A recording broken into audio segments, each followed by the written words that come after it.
Olá, sejam bem-vindos a mais um Lições de Camilo. E esse episódio de hoje é um episódio muito especial, porque enfim chegamos ao último capítulo do primeiro livro que estudamos no Lições de Camilo. E me sinto extremamente honrada de fechar esse livro tão importante, que é um livro que trata sobre a educação e vai relacionando com questões extremamente cotidianas, as lides diárias, as nossas dificuldades diárias de transformação, de reforma íntima. Então você pega aí os 27, 28 vídeos que tivemos, esse 28º, a gente falou de ecologia, de trabalho, de drogas, de AIDS, de homossexualidade, de casamento, pornografia, mediunidade, desencarne, ressentimento. Então percorremos por várias esferas do que é estar encarnado, do que são relações sociais e familiares e amorosas que a gente estabelece e como que o Espiritismo pode contribuir. E chegamos no último capítulo, que é o tema do vídeo de hoje, que o título é Educação Religiosa. E esse capítulo, diferente dos outros, Camilo começou com uma passagem do Evangelho, que está em Mateus capítulo 7, versículo 21, quando Jesus diz: nem todo o que diz Senhor, Senhor, entrará no reino dos céus. E já já a gente vai entender por que ele fala isso. E eu acho interessante, acho importante frisar antes da gente continuar nesse capítulo sobre educação religiosa, que a doutrina espírita é uma doutrina que prega, que fala do desenvolvimento por meio da reforma íntima. Então, é do desenvolvimento do espírito de cada um de nós espíritos por meio da reforma íntima. Não existe pecado. Não existe você não pode fazer isso. Você pode fazer o que você quiser. Mas os nossos comportamentos têm consequências. E a gente precisa avaliar onde é que a gente vai chegar. Se a gente está dentro da visão da ótica cristã, a gente entende que Jesus é o nosso modelo e guia. E a gente tenta se aproximar dele o máximo que a gente pode. Entendendo que a caminhada é longa, é árdua, a gente vai cair, a gente vai errar. E isso faz parte desse processo de desenvolvimento. O que Camilo vem nos contar é que vários equívocos interpretativos foram feitos ao longo da história das religiões, pelas religiões, e isso contribui para que a população, para que os espíritos continuem, mantenham a ignorância, e uma ignorância que escraviza, é uma ignorância que nos mantém nos patamares mais inferiores. E ele já começa argumentando que a religião tem por missão arrebatar as almas das torpezas mundanas para a luz celestial. Então, olha que profunda a missão que as religiões têm. Arrebatar as almas das torpezas mundanas para a luz celestial. E o que ele diz é que muitas religiões desviaram o caminho. Ao longo da trajetória da humanidade, elas desviaram esse caminho. E ele nos diz depois que a religião verdadeira, em sua mais profunda expressão espiritual, deverá ser apta a produzir o maior número possível de homens de bem, consoante informar os excelsos benfeitores da humanidade ao notável Allan Kardec. Isso está no Livro dos Espíritos, essa fala dos espíritos. Então, olha só, a religião verdadeira, ela deve ser apta a produzir o maior número possível de homens de bem. Ou seja, a gente vai trabalhando, a gente vai desenvolvendo para que cada um de nós seja do bem. Dentro das suas falhas, a gente vai tentando se reerguer, a gente vai tentando se reconstruir, se observar para fazer diferente. O que acontece? A gente fez uma confusão de que religião é o mesmo, é muito próximo de movimentos e sistemas exteriores. O que significa isso? Enquanto confundirem religião espiritual com os movimentos e sistemas exteriores, as massas persistirão enganadas no campo das suas relações com a divindade. É isso que Camilo nos traz. E aí ele explica por quê. Esses movimentos e sistemas exteriores, eles estão mais conectados a questões materiais, questões mundanas, e não com questões divinas e espirituais superiores, que é o que a religião tenta pregar. Então a gente vai fazendo essa confusão e isso vai nos mantendo enganados no campo das relações com a divindade.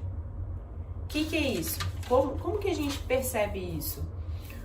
Nas reuniões mediúnicas é muito comum aparecerem espíritos desencarnados solicitando atendimento porque se sentiram em algum momento enganados pela religião, enganados por quem é Deus, por quem é Jesus, dizendo que Deus e Jesus mentiam, que não era nada daquilo que tinham pregado para ele, que ele foi enganado, porque estava confuso a religião espiritual e as questões terrenas, as questões mundanas. E nisso o espírito se sente enganado na sua relação com a divindade. E disso o Camilo diz que então é visível a deseducação para a vida do espírito. E o que é a deseducação para a vida do espírito? É a deseducação para a vida além da matéria, da corporeidade. Então, quando a gente sair daqui, quando a gente desencarnar, quando a gente morrer, a gente vai retomar a nossa vida, que é a verdadeira, que é a real. E aí, estamos preparados para esse retorno, para o plano espiritual? Muitas vezes não, a gente não está sendo educado. É isso que Camilo nos traz. As religiões, elas não estão com esse compromisso de educar para a vida no plano espiritual, que é a vida verdadeira, que é a vida eterna. E um ponto que julgo extremamente importante que Camilo nos coloca é que a religião deve promover também saúde psíquica dos indivíduos e não dependência neurótica, medos, equívocos. Isso é tão importante porque a religião, ela não tem que ser uma mordaça, ela não tem que ser algo impositivo, mas ela tem que promover a saúde psíquica das pessoas. Ela não tem que atuar pelo medo, mas pela conversa, pelo exemplo de que existe algo maior para que a pessoa possa trabalhar a saúde psíquica dela. É assim que a gente vai se desenvolvendo. E aqui eu faço um paralelo com a série psicológica de Joana de Ângeles, que bate muito na parte da saúde mental, do nosso desenvolvimento psíquico, do nosso desenvolvimento emocional. E faz leituras muito interessantes acerca do Evangelho e dos ensinamentos do Espiritismo. Então, o que Camilo nos fala sobre a importância da educação? O que é necessário, né? Esse livro é sobre educação em diferentes esferas, mas o que ele nos traz é que é preciso educar a massa para o discernimento.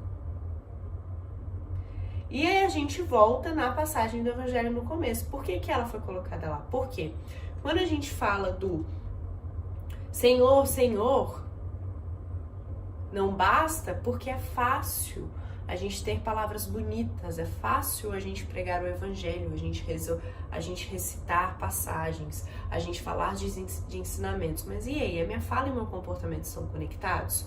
Aquilo que eu tô pregando no Centro Espírita, aquilo que eu tô falando aqui nesse vídeo, eu tô tentando aplicar, não é que eu vou ser perfeita, nenhum de nós é perfeito, mas eu tô tentando aplicar para me melhorar, para desenvolver, porque falar Senhor, Senhor, aqueles que gritam, nem todos vão entrar no reino dos céus. Nem todos que gritam Senhor, Senhor vão entrar, porque muitas vezes fala e comportamentos estão distoantes, estão incongruentes. Então, a gente vai para um que eu chamei de conselho de Camilo, que Camilo diz que é necessário refletir, ajuizar com acerto e afastar-se de sistemas sectários, mitológicos e incoerentes. A proposta de Cristo não era separar o mundo, não era separar as pessoas, não era separar as populações. Então, qualquer fala sectária, ela já tem algo estranho dentro dos ensinamentos cristãos. O mitológico às vezes nos leva para um lugar de fantasia, que também não é interessante. É tudo muito bem pautado. E os incoerentes é quando a gente começa a observar o que está sendo dito e o que está sendo feito. A proposta de Camilo, então, é de uma educação religiosa, e por isso o título do capítulo, Educação Religiosa. O que significa isso? Educação religiosa ela é diferente de doutrinação, ela é diferente de catequese. Por que que ela é diferente? Porque, e aqui eu vou pegar, é o último parágrafo do livro, e eu vou pegar exatamente o que Camilo nos diz.